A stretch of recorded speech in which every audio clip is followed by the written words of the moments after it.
Baik, jadi pada kesempatan kali ini kami dari kelompok akan melakukan demo untuk tugas 5 dari Praktikum Keamanan Cyber. Jadi anggota kelompok kami itu dari saya sendiri Alessandro Rumangkang, ada Samuel Menayang dan Henok Aquila Dalope. Jadi kita langsung saja masuk pada class activity yang pertama itu creating codes, yang dimana yang diperlukan untuk melakukan bagian ini yaitu PC dengan internet access. Jadi di sini kita akan mencari online encoding dan decoding tool yang kalau di modul dia di sini memakai AES-encryption.net. Namun saya sudah mencoba membukanya di saya tidak terbuka. Kita coba buka di sini. Seperti yang bisa dilihat tidak bisa dibuka. Jadi saya akan menggunakan devlan.com ini. Jadi kita langsung lanjut ke step 2. Encrypt a message and email it to your lab partner. Jadi di sini kita akan melakukan enskripsi suatu pesan. Jadi kita buat di sini pesan yang akan kita inskripsi. Kita ikut saja yang ada di modul.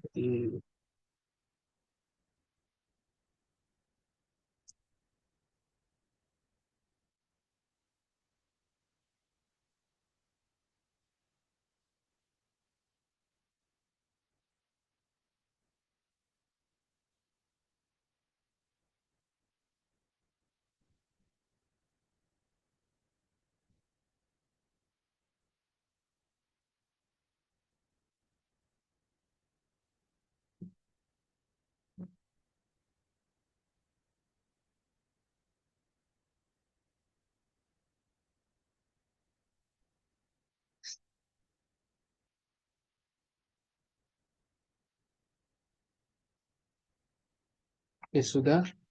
Lalu kita akan masukkan passkey. Kita coba ikut saja yang ada di modul. Jadi CyberOps.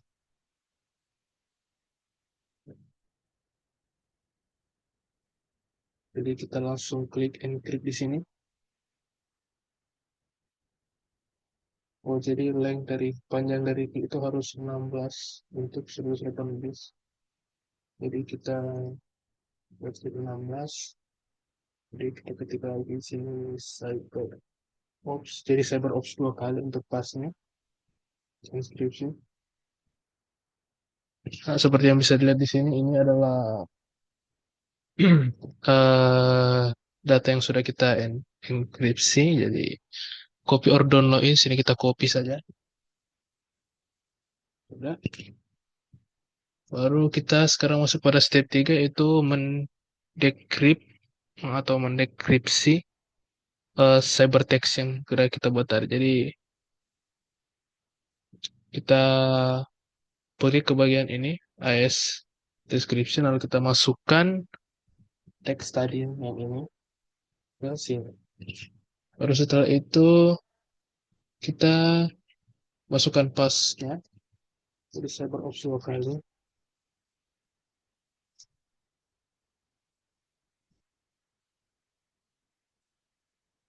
Kalau kita decrypt,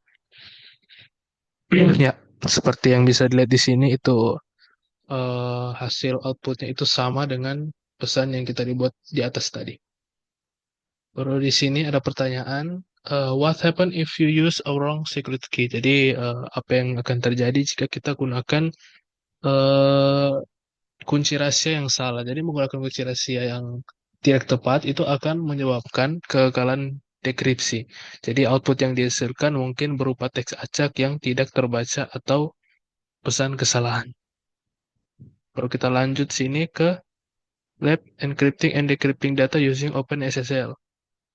Jadi yang kita butuhkan untuk membuat bagian ini itu lab ini itu CyberOps Workstation Virtual Machine dan Internet Access. Jadi kita lanjut pada step 2 ini yaitu kita login ke VM lalu buka terminal. Di sini saya sudah login ke VM lalu di sini kita langsung buka ke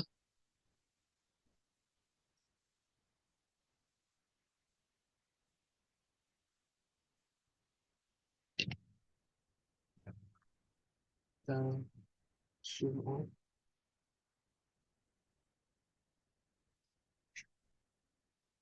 Ya, sini kita buka terminal.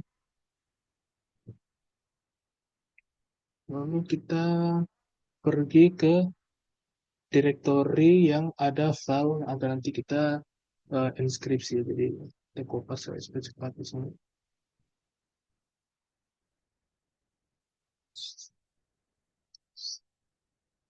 Kopas tekan.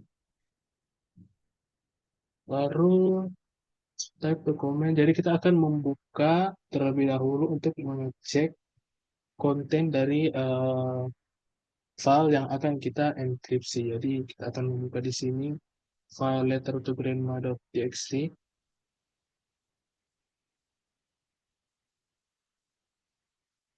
Seperti yang bisa dilihat di sini kontennya sama, jadi ada hi grandma dan lain-lain. Baru kita akan mengenkripsi isi dari file ini dengan AES 256. Jadi kita kupas saja di sini.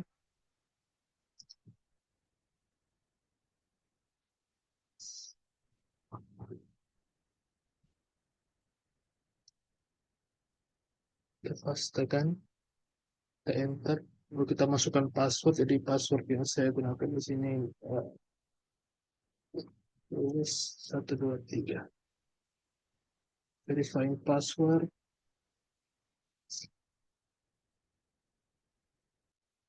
Oke, sudah. Jadi dokumen the password. Jadi password yang saya gunakan di sini itu les 123. Jadi sekarang when the process is finished, use the cat. Jadi kita akan content of the message in file. Jadi kita akan lihat untuk isi dari file yang sudah kita enkripsi tadi. Jadi kita akan minta ini get message.end.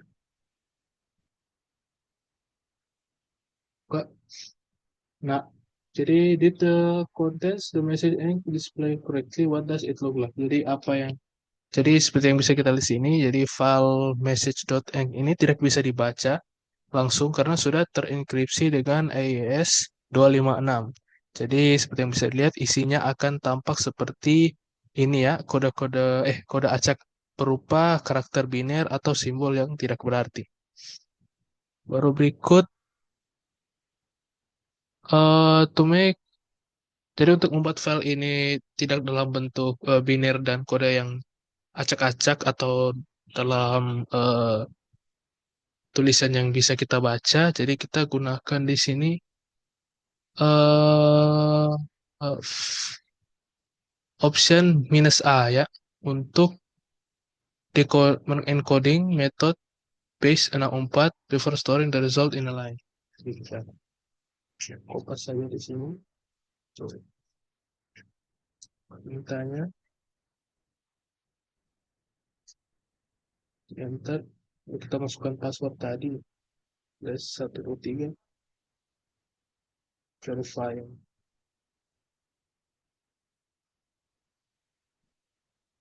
Oke, sudah. Jadi berikut once again use. Jadi kita gunakan perintah yang tadi yaitu catch message.env untuk melihat isi dari filenya sekarang. Nah, seperti yang bisa dilihat di sini untuk jadi ada pertanyaan ini, jadi message.env display correctly now. Jadi seperti yang bisa kita lihat di sini, jadi data itu masih tetap terenkripsi, namun dengan kita menggunakan base 64 ini, dia menyajikannya dalam format teks yang lebih terbaca, bukan mendeteksi konten sebenarnya. Baru, can you take of a benefit of having message.env? Jadi, apa keuntungan yang bisa saya pikirkan untuk mengencode file ini dengan base 64? Jadi, menurut saya, jadi base 4 itu mengubah data biner seperti file transkripsi menjadi format teks yang aman untuk transmisi. Dengan begitu, data bisa dibagikan melalui saluran yang hanya mendukung teks seperti email atau dokumen web. Nah, berikut kita lanjut pada part 2, yang dimana kita akan mendekripsi pesan ini. Jadi, use the command below to decrypt. Jadi, kita akan menggunakan perintah ini untuk mendekripsi pesan kita.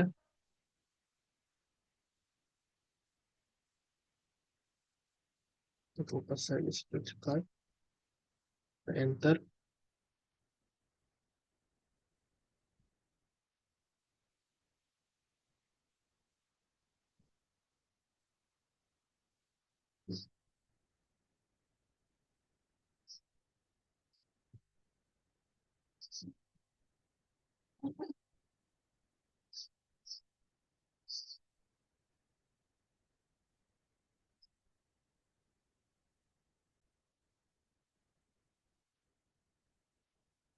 Nah, jadi kita masukkan passwordnya di les 123.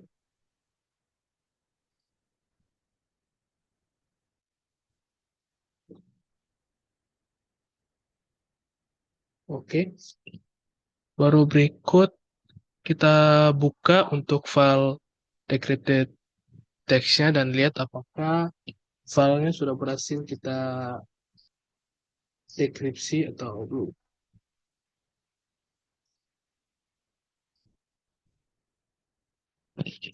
Nah, seperti yang bisa kita lihat, untuk filenya sudah berhasil kita dekripsi, ya, sudah sama dengan eh, file yang ada di atas. Jadi berikut ada pertanyaan di sini. Was the letter decrypted correctly? Jadi jawabannya iya, seperti yang ada di sini. File itu akan kembali ke konten originalnya ketika proses des eh, proses dekripsi dilakukan dengan kata kunci yang sesuai. Baru ada juga pertanyaan berikut. Document used to decrypt also contains. Can you explain? Jadi mengapa dekripsi ini ada konten minus A option. Jadi karena data terinskripsi dikodekan dalam base 64.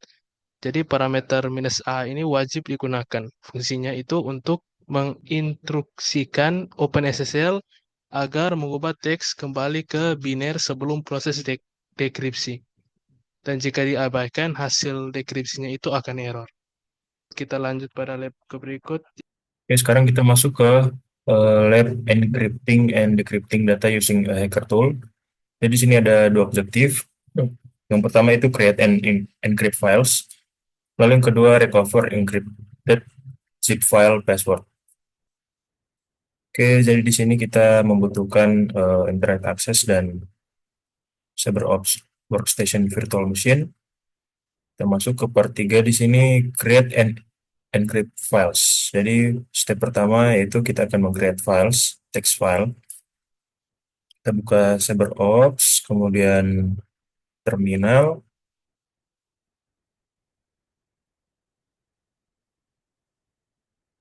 Oke, buka terminal dan masukkan komen cd dengan simbol ini agar masuk ke eh, directory utama. Kemudian kita create a new folder called zip files using the mkdir zip files. Jadi kita copy saja yang ini. Oke. Lalu kita masuk ke directory yang sudah kita buat tadi, zip files. Lalu di sini kita akan membuat sampel file, 3 sampel file yang bertipe file txt. Kita copy saja yang komen yang ini.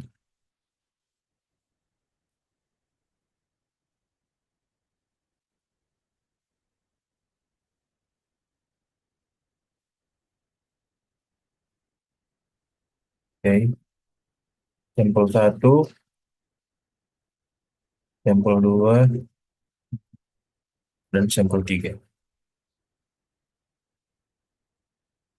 Lalu kita akan melakukan verifying eh, file yang sudah kita buat menggunakan command ls garis l. Dan ini adalah tiga file yang sudah kita buat. Kemudian kita ke step berikutnya, zip and encrypt the text file. Kita akan membuat file zip. Jadi kita masuk ke bagian A, create an encrypted zip file called file1zip containing the three text files using the following command. Jadi kita copy saja ini. Oke, jadi kita membuat file zip dengan isi tiga file yang sudah kita buat.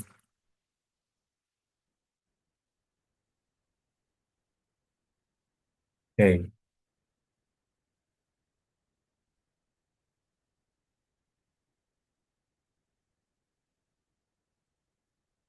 bentar.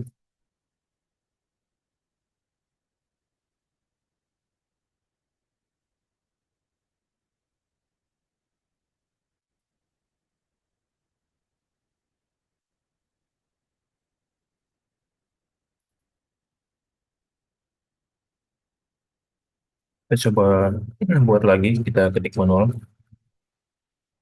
Zip garis file garis zip sampel garis. Passwordnya kita masukkan huruf B kapital, lalu enter, masukkan lagi enter. Oke, kemudian pada bagian C kita disuruh untuk mengulang 4 kali, tapi dengan nama yang berbeda. Kita ulang. eh,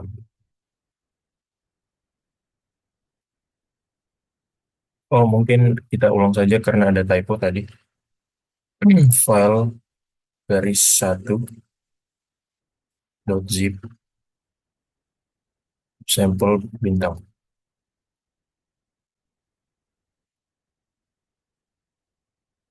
Oke, passwordnya. Kemudian kita ulangi untuk file 2. File 2 R2. R2.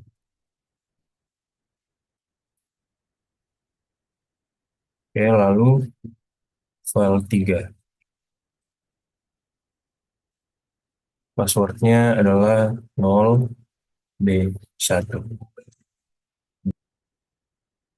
Lalu kita lanjut ke pembuatan file zip yang keempat.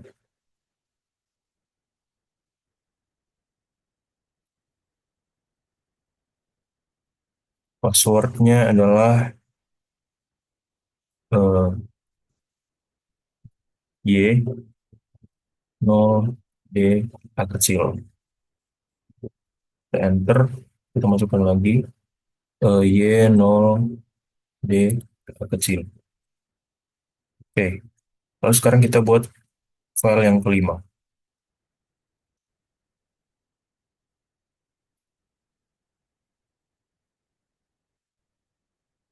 Kita enter, lalu passwordnya adalah C strip 3 P0. Enter, masukkan lagi C strip 3 P0. Oke. Setelah itu kita akan mengecek file zip yang sudah kita buat tadi. File zip 1 sampai yang kelima menggunakan ls min l f bintang. Oke, jadi di sini ada file 1 sampai file 5 sesuai dengan yang ada di modul. Kemudian kita masuk ke attempt to open a zip using an incorrect password as shown. Jadi kita akan membuka eh, file zip dengan password yang salah. Kita ketik saja unzip file strip1.zip. Lalu di sini kita akan diminta password, kita sembarang saja. Kita akan sengaja eh, mengisi password yang incorrect yang salah. Oke, kemudian kita masuk ke step berikutnya, ke part berikutnya, recover encrypted zip file passwords. Jadi di sini kita akan menggunakan komen fc fcrack zip untuk merecover password yang hilang dari file zip yang sudah kita buat. Jadi pertama kita eh, introduction ke command fcrack zip. Jadi from the terminal window, enter the fcrack zip strip H. Oke, jadi di sini ada beberapa penggunaan fcrack zip. Oke, kita langsung lanjut ke step yang kedua, recovering password using fcrack zip. Now attempt to recover the password of the file 1 zip. Oke, lalu eh, kita akan merecall satu karakter, password satu karakter yang kita buat tadi. Jadi kita menggunakan command fcrack zip spasi strip full 1 strip 4 file strip 1 zip. Kita enter. Lalu di sini kita kelihatan passwordnya kita ketemu itu B kapital. Note the password length could have been set to less than 1 sampai 4 karakter. How long does it take to discover the password? Oke, jadi di sini dari setelah kita run sampai passwordnya ketemu, itu bisa kurang lebih lamanya kita sampai mendapat password itu kurang dari 1 detik atau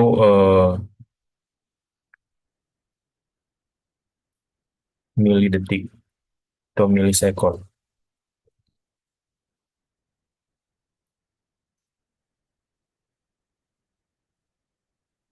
Oke, kita lanjut. Now attempt to recover the password of the file 2 zip menggunakan komen yang sama. Oke, kita ubah ini menjadi file 2 zip. Lalu di sini passwordnya adalah R2, sama seperti yang saya ikuti di modul. Dan sama seperti dengan file 1, di sini lamanya atau kecepatan untuk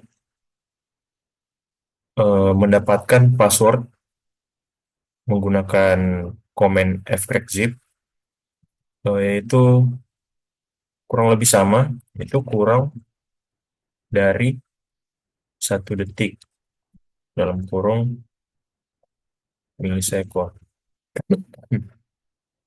Mungkin ada sedikit perbedaan beberapa milisekund, tapi yang pasti eh, hasilnya adalah kurang dari 1 detik. Kemudian kita lakukan hal yang sama pada file yang ketiga.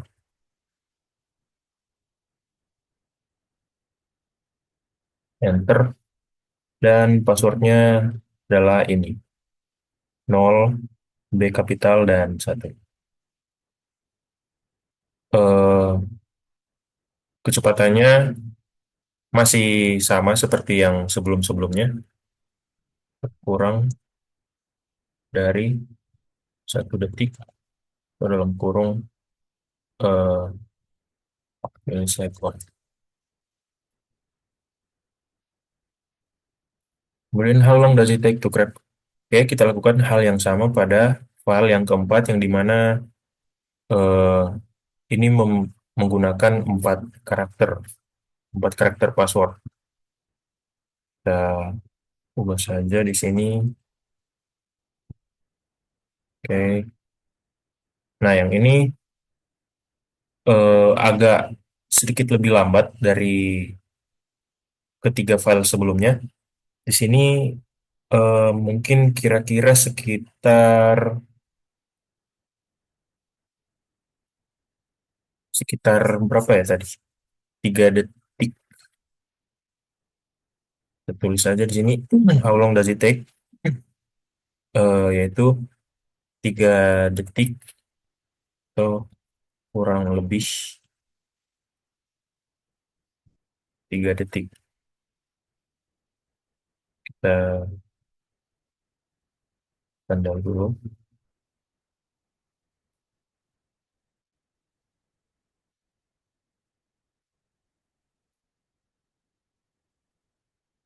Oke. Lalu kita lakukan hal yang sama pada file yang kelima. Tapi di sini ada perbedaan dari komennya. Di sini satu strip 5, yang sebelumnya adalah satu strip 4. Dan di sini satu strip 5 yang dimana eh, itu tergantung dari berapa banyak karakter yang akan kita cari. Jadi file 5 ini juga agak lama.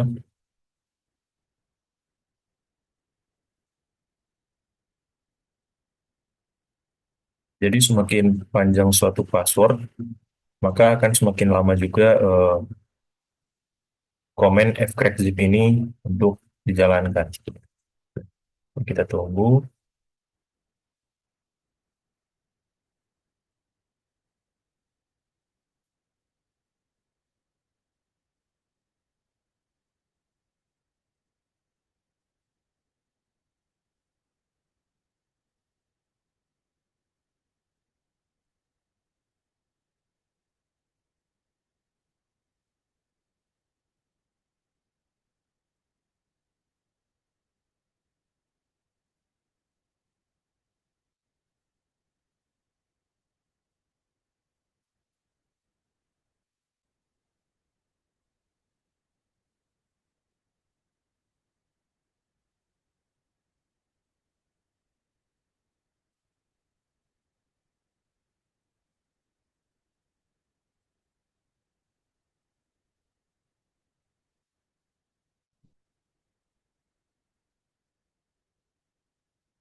Oke, sini sudah ketemu passwordnya.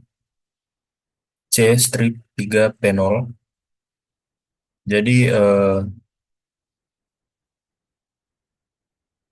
berapa lama untuk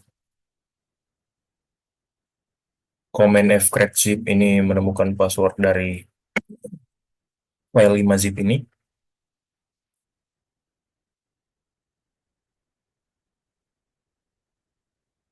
Dari yang sudah saya hitung tadi, eh, kurang lebih 2 menitan. Jadi kita tulis saja di sini eh, kurang lebih 2 menit sekian. Oke, lalu di sini recover a six character password using fcrackzip. It appears that longer password take more time to discover and therefore they are more secure. However, a six character password would not deter a cyber criminal. How long do you think it would take fcrackzip to discover a six character password? Jadi pertanyaannya, berapa lama untuk komen fcrackzip menemukan password yang panjangnya adalah 6 karakter. Jadi menurut saya semakin panjang suatu password akan semakin lama untuk fcrackzip menemukan password tersebut. Di sini kita mencoba tadi di file yang kelima dengan menggunakan 5 karakter, eh, kurang lebihnya 2 menit, 2 menit sekian sampai fcrackzip menemukan password dari file 5 zip. Jadi kemungkinan untuk password yang menggunakan 6 karakter, eh, menurut saya akan didapatkan dalam kurun waktu kurang lebih 3 menit. Oke, lalu eh, di sini sebenarnya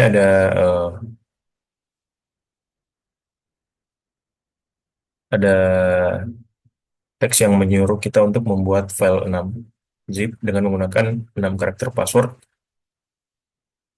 tapi saya akan skip karena dari pola yang terlihat, kalau semakin panjang suatu password dengan menambahkan satu karakter, maka akan kurang lebih menambah 1 menit, bahkan kurang. Jadi eh, dari situ saya menyimpulkan bahwa untuk menggunakan 6 karakter password, fcrackzip akan menemukan password tersebut kurang lebih dalam waktu 3 menit. Kemudian di sini pada G, repeat the procedure to recover the password of the file 6zip while using the following fcrack command. Oke, jadi kita akan membuat file yang keenam.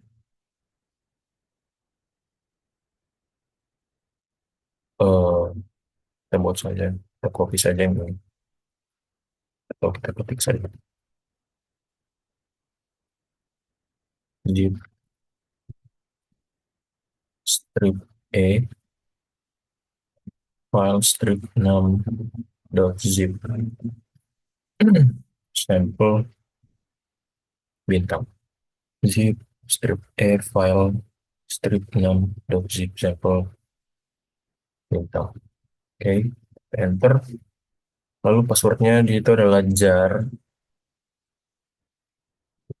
bentar, jar, jar. Ya,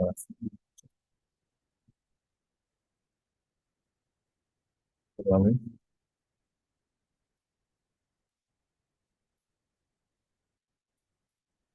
Oke,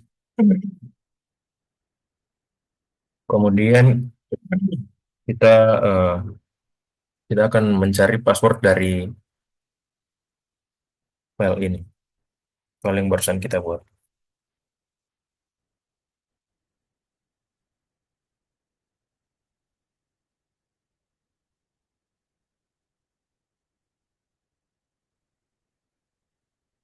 Kita akan menggunakan comment,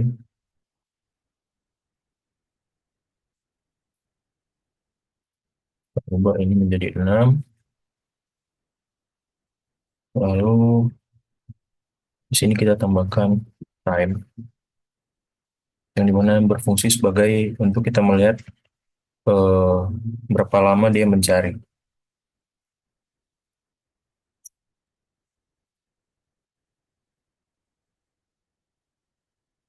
Time fcrackzip, lalu strip V, strip U, strip C,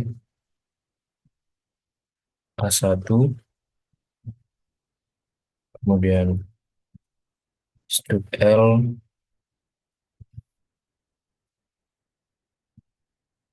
1 sampai 6 menggunakan strip, lalu file strip6.zip. Kita coba enter dan kita tunggu proses pencarian password dari file 6 ini.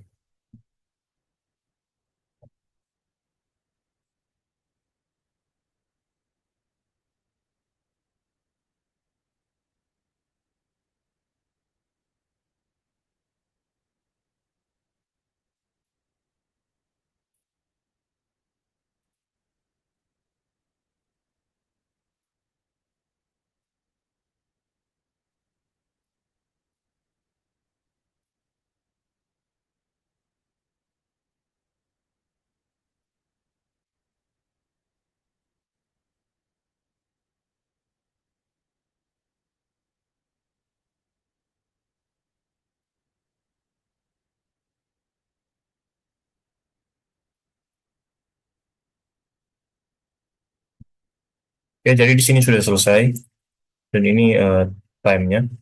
Jadi how long does it take to FXZip to discover the password? Di sini adalah 4 menit 32 detik.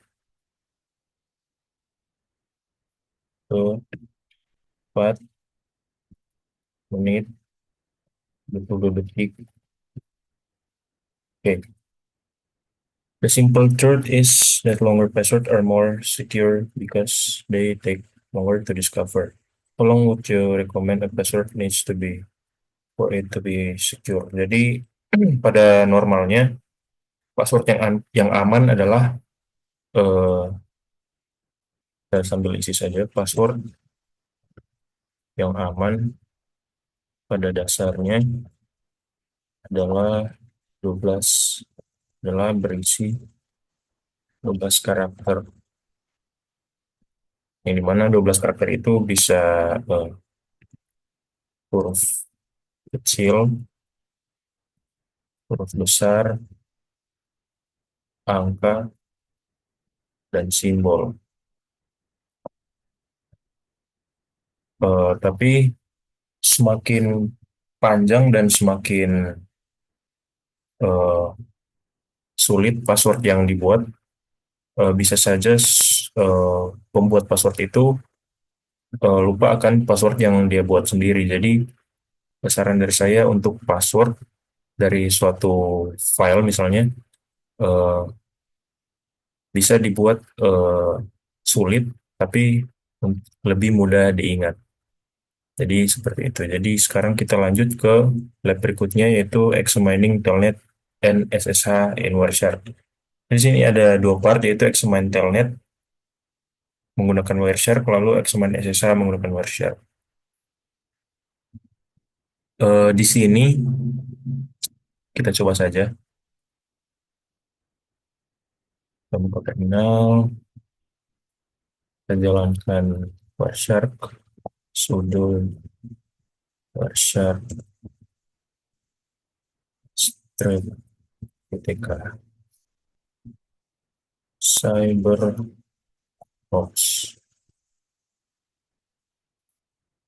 Oke, oke. Lalu kita jalankan loopback IO. Jalankan. Oke, setelah itu kita ke terminal lagi. Kita coba saja. Kita buka terminal yang baru.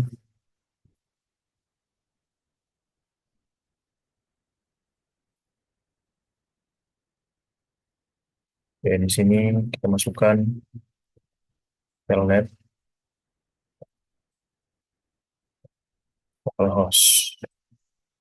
Nah, di sini akan terjadi sebuah error dan akan tercapture pada Wireshark.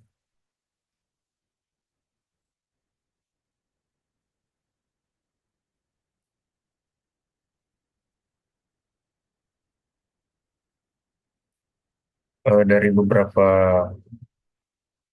referensi yang sudah saya tonton dan beberapa orang yang saya sudah coba menanyakan akan error ini, tapi mereka juga eh, mengalami hal yang sama. Jadi di sini saya akan mengerjakannya sesuai dengan yang ada di modul saja, sesuai yang ada pada di dalam modul.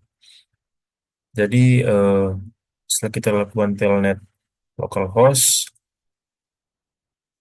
kita masukkan password, lalu kita examine the telnet session. Kita ke Wireshark, lalu kita akan mengklik eh, follow TCP stream, tapi dengan filter di atas kita masukkan telnet.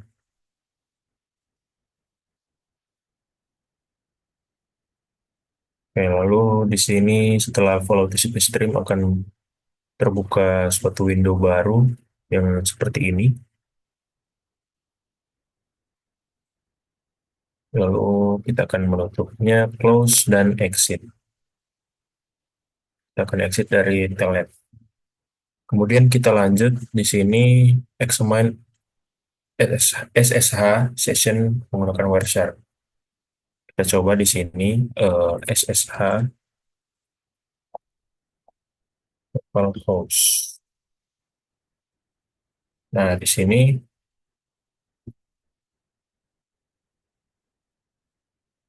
yes, lalu passwordnya cyberbox.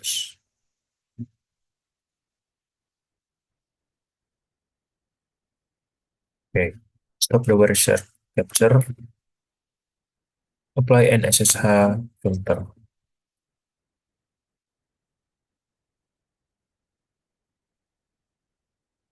Lalu right click on the SSH V2. SSH V2, yang ini kita klik kanan,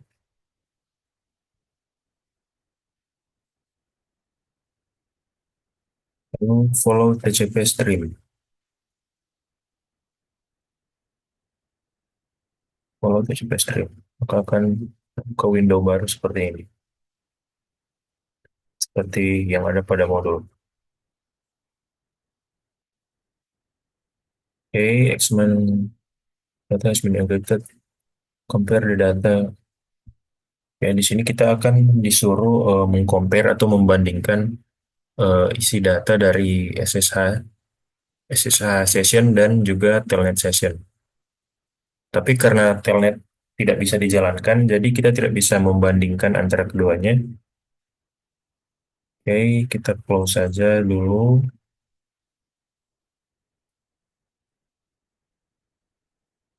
Without saving, dan kita close window. Oke, ini juga kita close dulu. Lalu di reflection di sini ada pertanyaan yang sebenarnya kita perlu menjalankan keduanya, tapi karena tidak bisa, saya hanya menjawab eh, sesuai jawaban dari yang saya cari dan dari yang saya eh, research di internet gitu. Jadi why is SSH preferred over Telnet for remote connections? Eh,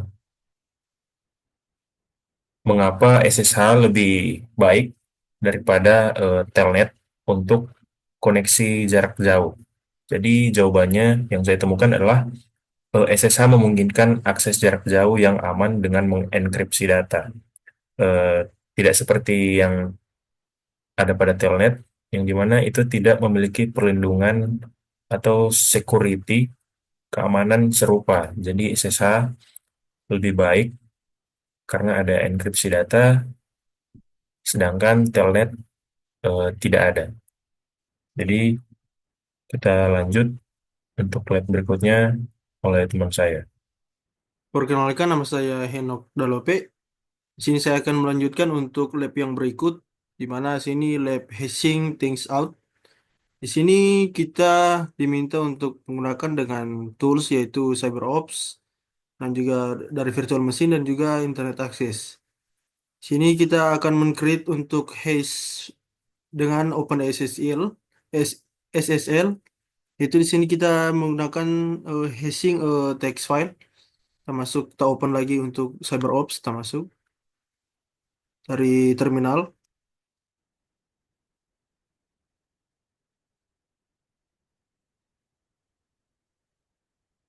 Ya, sini kita jalankan untuk komen itu cd slash home slash analyst slash lab dot support dot files slash.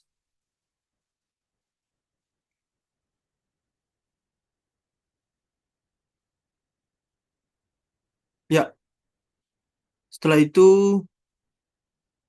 kita jalankan untuk perintah get letter to grand underscore grandma dot txt.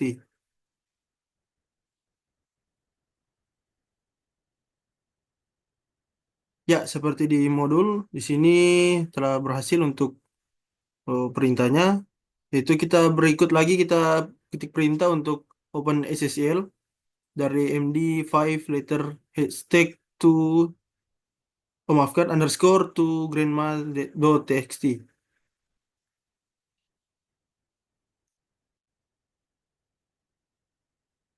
Ya, seperti ini untuk outputnya. Selanjutnya kita di sini ke bawah. Kita gunakan lagi untuk perintah nano letter underscore to underscore grandma dot txt.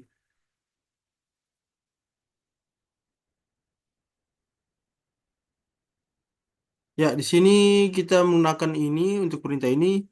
Kita akan di sini seperti di modul itu kita menggunakan nano untuk perintah ini, yaitu karakter dari M ini kita ubah menjadi P, yaitu menjadi grandpa.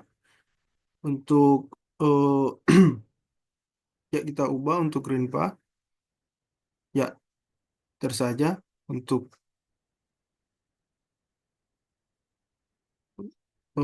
terminalnya. Ya, yes.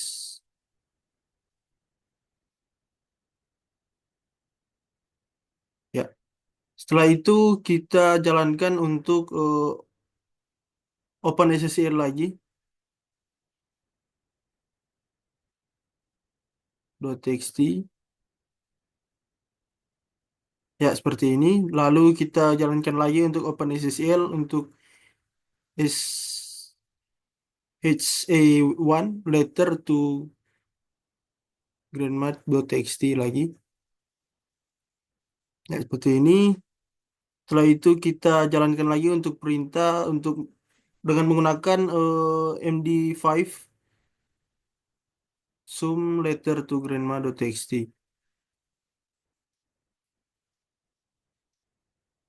Seperti ini untuk outputnya. Lalu kita jalankan lagi untuk perintah berikut.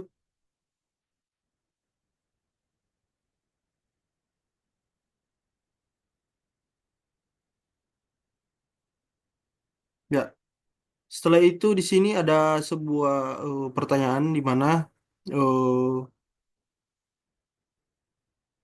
di sini ada pertanyaan untuk perbedaan dari sebuah image dari yang telah kita jalankan tadi untuk outputnya, yaitu dari grandma atau grandpa ini, di mana di sini ada perbedaan dari hash yang telah kita generate tadi. Ya, setelah itu kita masuk pada modul berikut. Kita ke bawah lagi untuk verifying txt. Kita lanjut lagi ke bawah. Ya, di sini eh, ada sebuah kita lanjut pada lab yang berikut untuk lab certified auto restore. Sini kita masuk untuk dengan penggunaan eh, virtual machine lagi dan juga internet access. Di mana sini kita akan menggunakan certificate trusted untuk dari browser. Kita akan masuk dari open menu untuk Chrome. Kita masuk pada Chrome.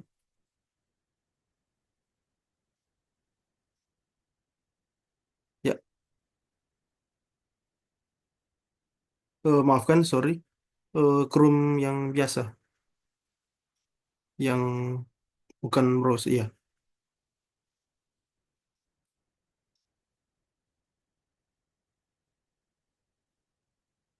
Ya, seperti ini. Kita lanjut lagi di modul. Kita perhatikan untuk dari eh, output ini yang di modul, di mana kita akan masuk pada pengaturan. Kita klik saja. Titik 3, settings di bawah. Ya, lalu kita masuk pada eh, coba search tadi, ya kanan atas search, yaitu tulis security untuk security. Ya, kita masuk pada security yang di bawah. Ya, security lalu ke bawah lagi. Ya, terus kita masuk pada manage certificates. Kita masuk pada manage import certificates from Windows. Ya, kita kembali ke modul lagi untuk coba kita ke bawah lagi. Ya, seperti ini. Setelah itu kita klik untuk pilihan Trusted Root Certification. Itu ada personal, other people, intermediate, trusted certification. Ya, seperti ini untuk dari output dari Chrome Chrome kami, di mana di sini untuk tampilan sertifikatnya dari Trusted Root Certification Authorized. Ya, setelah itu kita masuk lagi pada virtual machine lagi, masuk pada CyberOps, lalu kita klik masuk pada Firefox.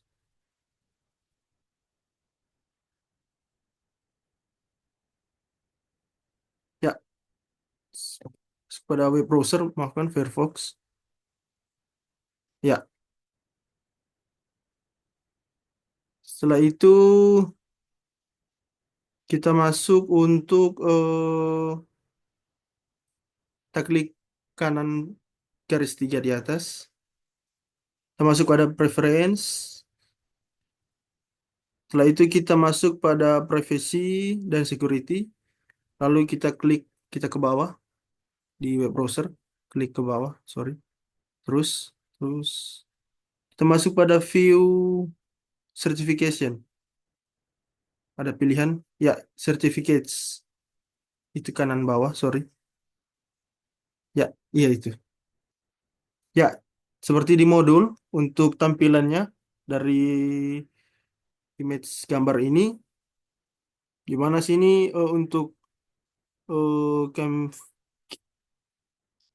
firma untuk chambers dari root ini, sih seperti ini di modul. Ya, kita lanjut pada modul.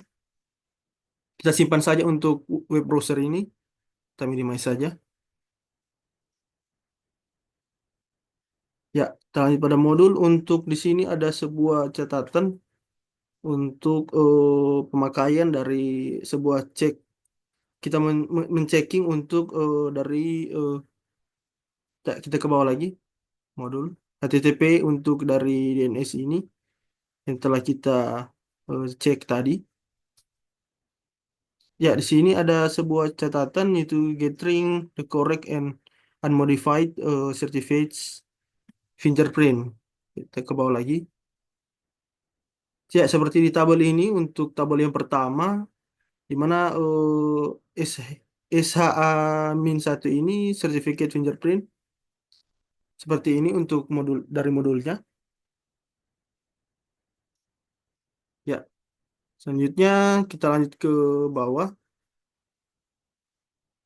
Kita masuk pada Gather the certificate fingerprint dengan menggunakan CyberOps dari virtual machine ini.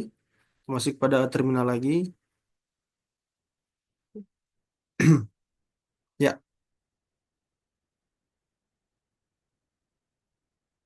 pada terminal kita masuk untuk klik perintah dari uh, maafkan. Ini kita masuk dengan ketik perintah dari modul ini yaitu echo min-n OpenSSL klien dari connect cisco.com ini. sampai ke bawah. Iya, kita copy saja untuk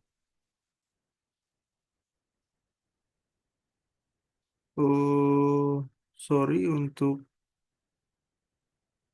mungkin ada typo sedikit di sini.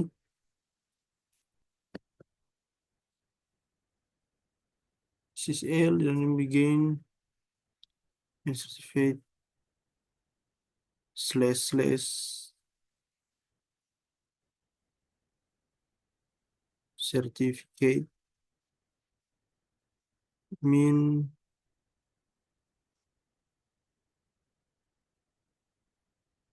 n certificate slash p koma tanda petik 1 lebih dari dot slash cisco dot pem.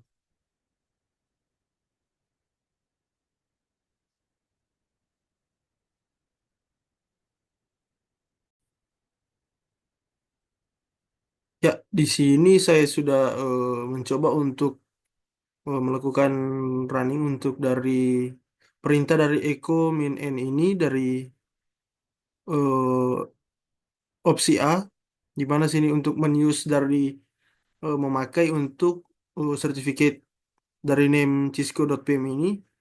Di sini tidak terjadi, tidak sukses atau tidak berhasil. Saya tidak tahu apa apa masalahnya dari perintah ini.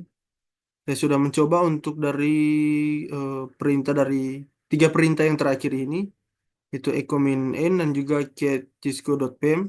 Ya, kita ke bawah lagi untuk dari modul. Dan juga dari OpenSSL X node in cisco.pem ini. Ya, coba kita klik lagi untuk dari OpenSSL ini. Apabila terjadi error, saya akan melanjutkan untuk part yang berikut.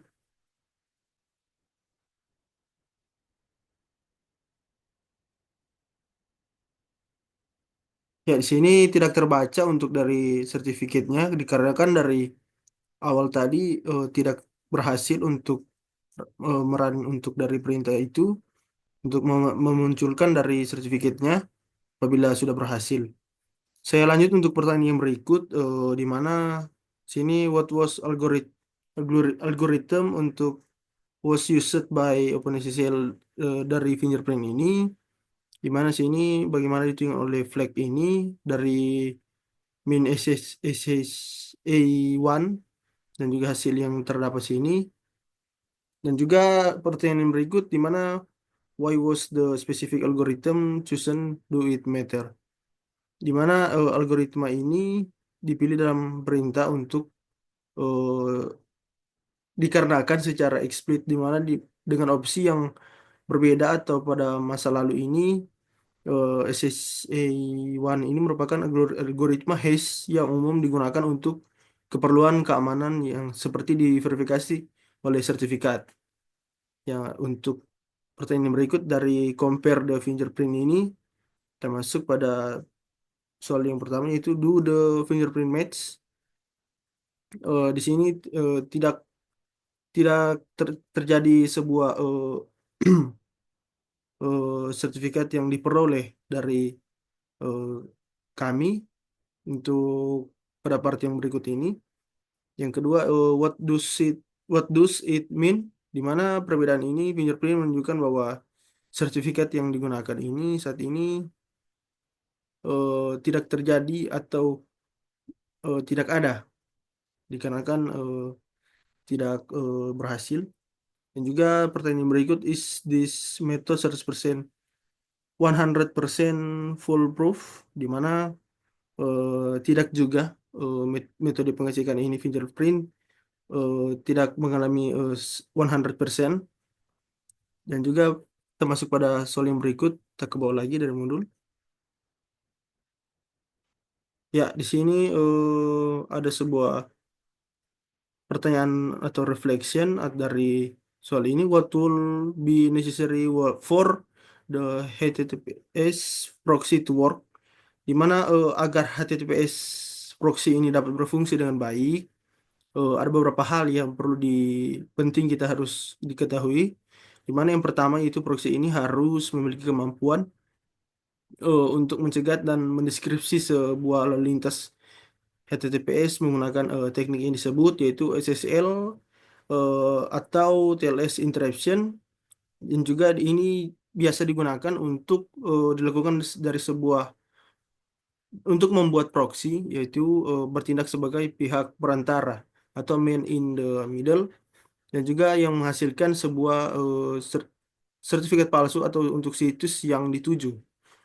Dan juga di sini untuk ini sertifikat root CA milik proxy ini harus diinstal dan dapat dipercaya dari perangkat yang lain atau dari perangkat klien. Dan juga agar browser ini juga tidak agar browser ini menampilkan atau tidak menampilkan sebuah peringatan keamanan.